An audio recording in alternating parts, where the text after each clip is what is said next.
দেশের উত্তর পূর্বাঞ্চলের বন্যা প্রাকৃতিক নয়, ভারতীয় আগ্রাসনের সৃষ্টি বলে মন্তব্য করেছেন বৈষম্য বিরোধী ছাত্র আন্দোলনের সমন্বয়করা। স্যান্ডেলিনা সো, রূপচর্চায় আভিজাত্য।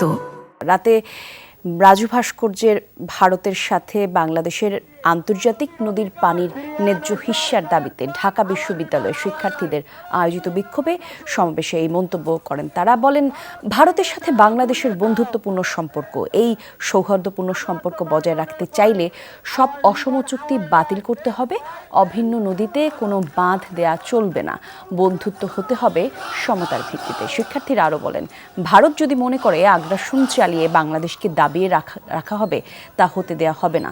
বিক্ষোভ সমাবেশ শেষে একটি মিছিল ভিসি চত্বরে গিয়ে শেষ হয়। এখন যদি আবার আগ্রাসী আচরণ করেন বাংলাদেশের জনগণ, বাংলাদেশের ছাত্র শ্রমিক জনতা আপনাদেরকে প্রত্যাখ্যান করতে বাধ্য হবে।